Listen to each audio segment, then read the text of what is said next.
Ladies and gentlemen, welcome back to another episode of Haunted America.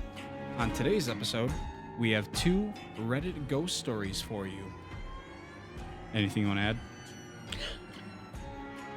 No, not really. Okay, the first one is, saw a woman camping. Now I'm experiencing things at home. The second story is, was this a demonic encounter? These stories plus our thoughts and reactions live on today's show of Haunted America.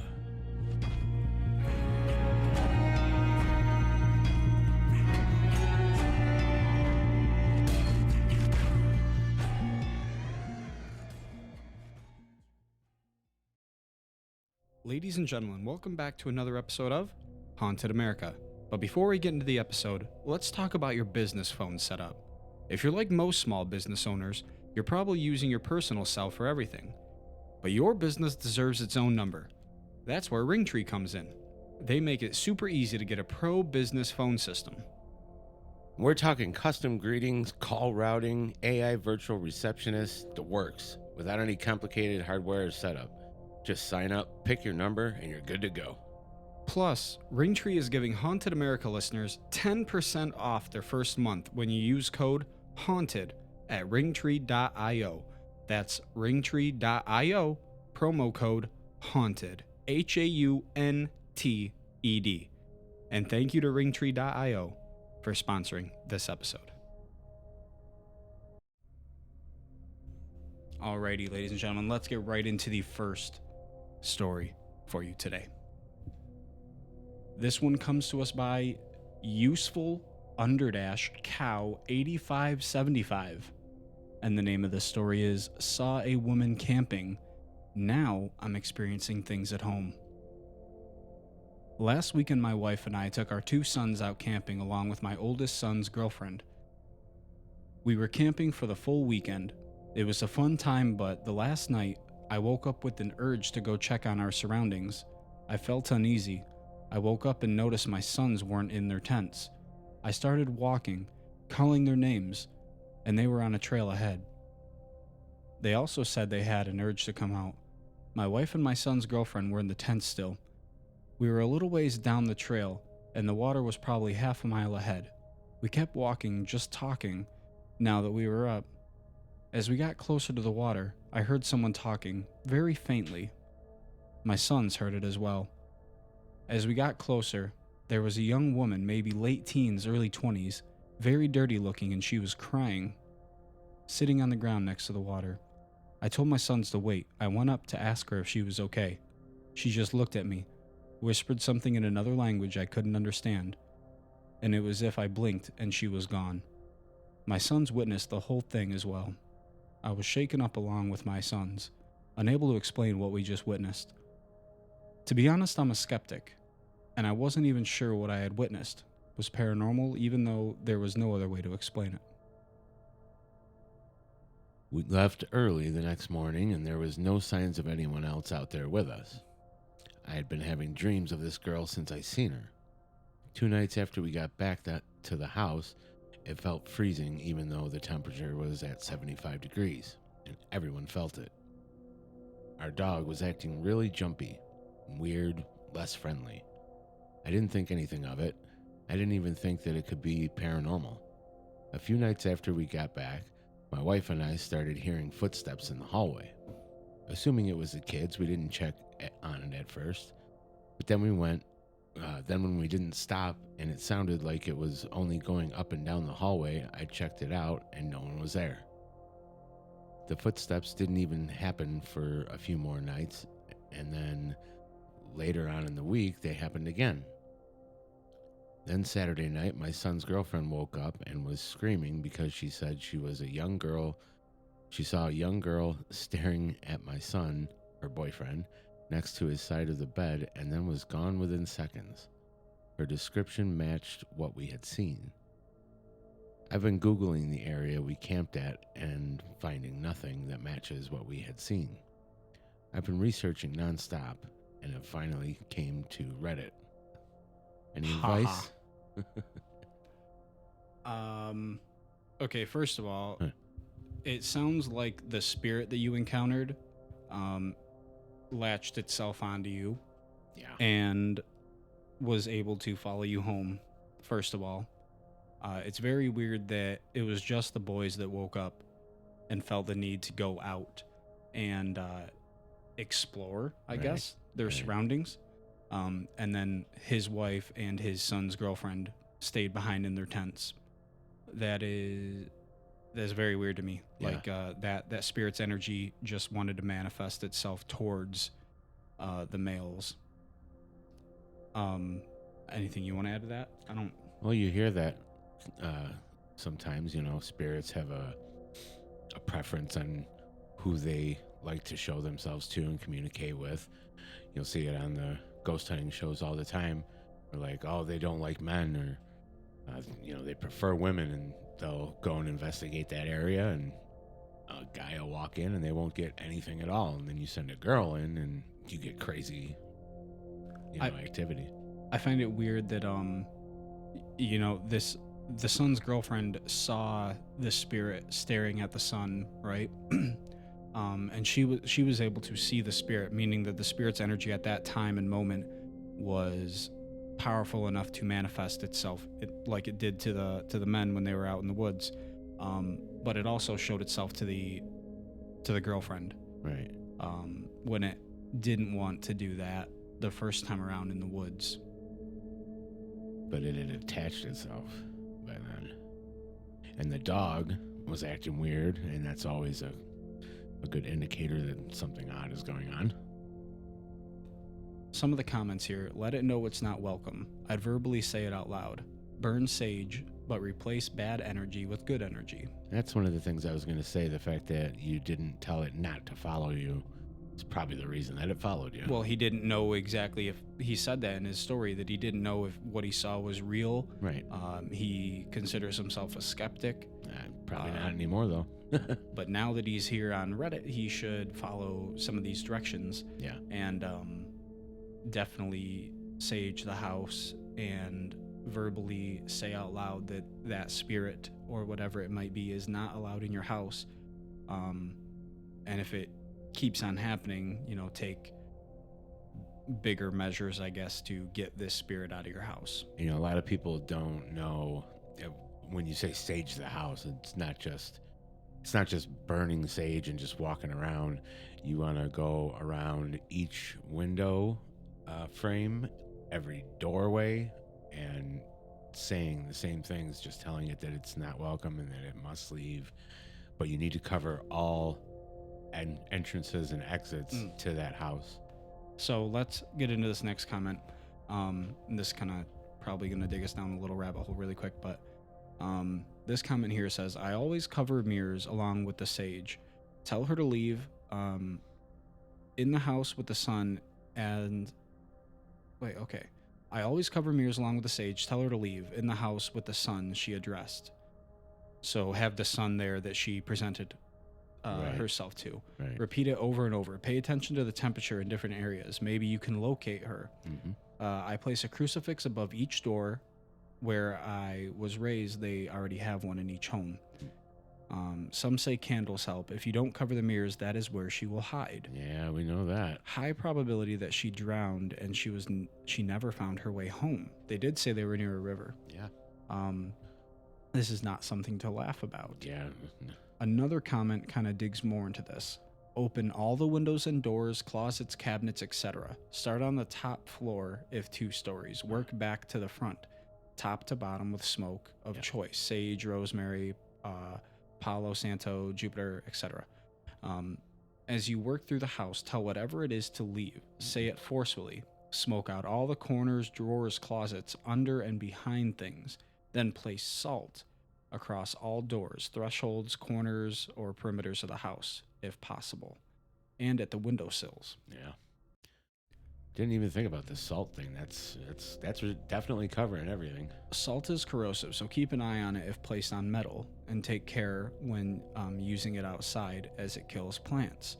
Then close the house up firmly with a goodbye. Physically cleaning the house before smoking it is good too, if you can. Mopping floors and mirrors with rosemary infused water or holy water is nice as well. Wow, that's really This guy seems like he's done this kind of thing before. That's some hardcore Um, cleansing. I'm so glad you mentioned to open windows before saging. It is important because the smoke sage clears the space of negative energy. If your windows stay closed, you are not clearing out the negative energy. I find it helpful to state my intention while I am saging too. After you burn the sage, then you burn Palo Santo because Palo Santo invites positive energy. Okay, I've been doing it wrong this whole time. I never did the open the windows. Well, thing. I've heard of that before because the negative energy needs a place to go. Same thing with a lot of nurses and doctors believe that after a patient passes away, you are to open up the window in the room that the patient passed away in order to allow the patient's spirit to leave. Yep, I've heard that. Yep. So that all makes sense. Do with that information as you will. If you ever find yourself in a situation where you need to sage your house or clear it of negative energy, maybe put some of what we just said to use. Maybe it'll help you one day. That advice is really good advice because I've saged houses before and haven't really felt the difference or noticed, an immediate difference. And I wondered what I had done wrong. And I think now I know what I was doing wrong. Not opening up enough areas for the negative energy to not giving it escape. a path. Yeah.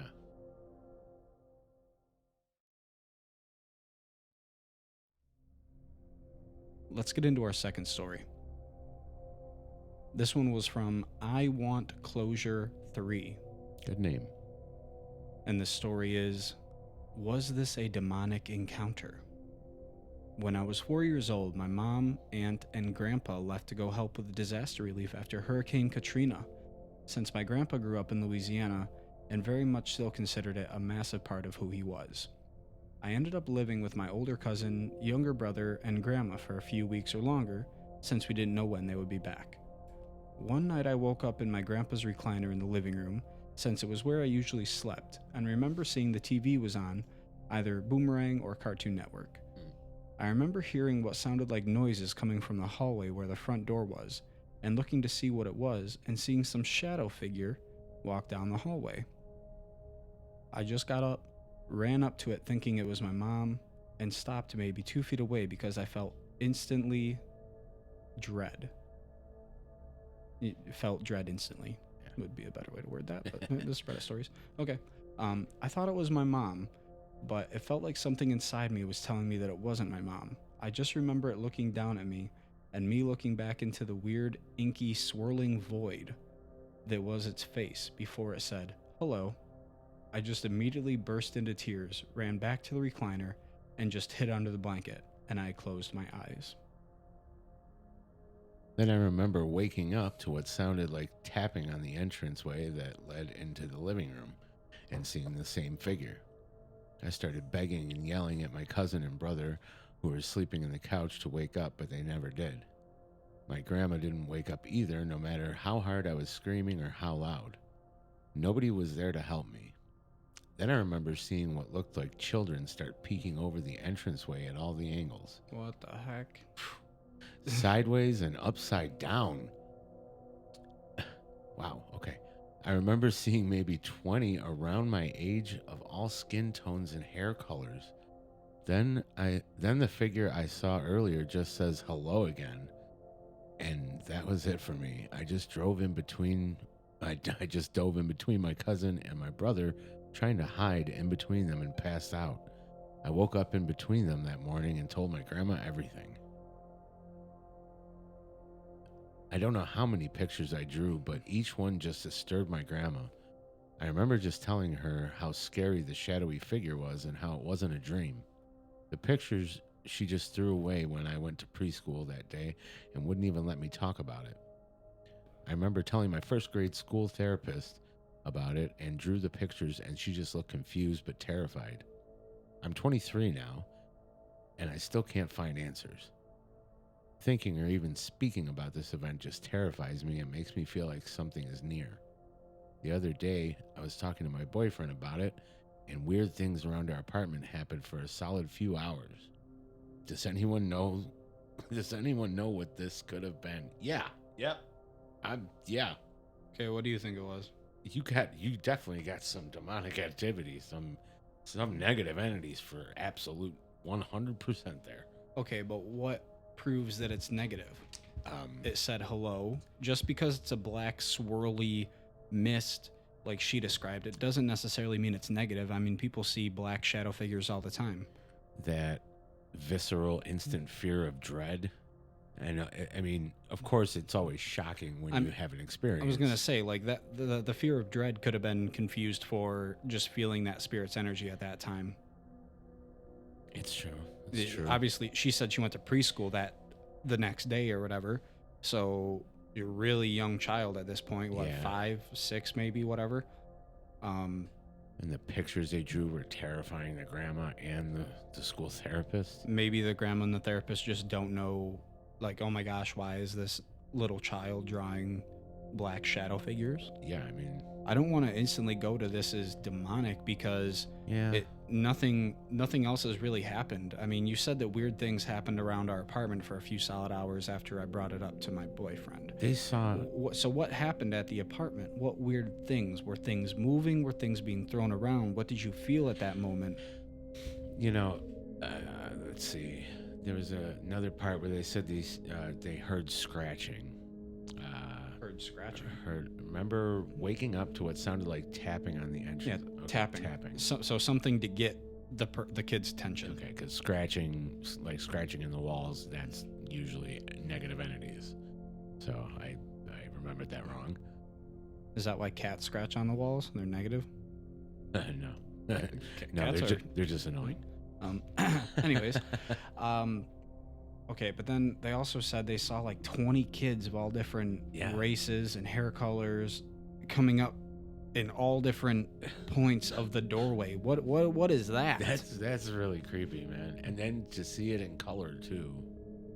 To see 20 kids in all different. So the kids you saw in color, but the entity that you saw was a black swirly mist, shadowy figure. Right. I don't know. Oh, That's man. really confusing. I don't know what to say. Okay. That's horrifying is a good first comment. So the comments. Obviously the one that Jesse just said, that's horrifying. This one right here. Feels like if you were instinctively scared of it, or it appeared dark, I'd think it was a bad spirit. But bad spirits can appear innocent too. My kids have seen scary spirits, or whatever you want to call them, so I know they are around even if they don't see them anymore. We haven't done anything provocative about it, and probably should. It feels like something is still with you, and you could look up how to cleanse your house. I think it's interesting how different spirits let people see them. It's unfortunate that many adults don't let kids discuss things they see, so they can comfort or help them. I feel for you that it was such a scary experience. Good luck and take care of yourself. You know, there's another point about this. A lot of people feel this way. Just the appearance of kids. I tend to not believe that ghosts of kids hang around. And when you do see kids, it's more than likely An evil entity showing what would be considered an innocent spirit to you. right. Maybe this thing is negative. I'm thinking it is. You just have to figure out how to get rid of it at this point. Yeah. I would call a priest or, somebody who's a little more advanced. Find a medium to come over to your house and maybe they can channel whatever that spirit is and figure out why it showed like 20 different children to you. Yeah. I mean, it could be that there's multiple spirits and the shadowy, swirly figure is the gatekeeper of them. Yeah, see, this is all really creepy. Yeah. That was good.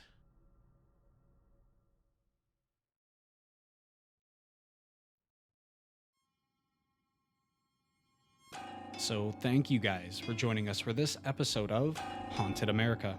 If you guys would please go to whatever you're listening on right now, whether it be Apple, Spotify, Pandora, leave a review. We are listened to in over 56 different countries, but we barely have any reviews to help this podcast be pushed out to other listeners. So if you could do that, we would appreciate it. Besides that, I am. What am I supposed to say here? If you want a story read out loud on the podcast, email us at hauntedamericapodcast@gmail.com. And your story could be in the next edition of America's Encounters, I believe is what we're calling them, right? Yeah. America's Encounters. And that is your guys' stories that we read out loud on the podcast. So if you have a story you want us to read and discuss on the show, once again, email us at hauntedamericapodcast@gmail.com. Until then, I am your host, Dalton Taylor, joined by my co-host, as always, Jess Trapasso. and we'll see you on the next episode of Haunted America.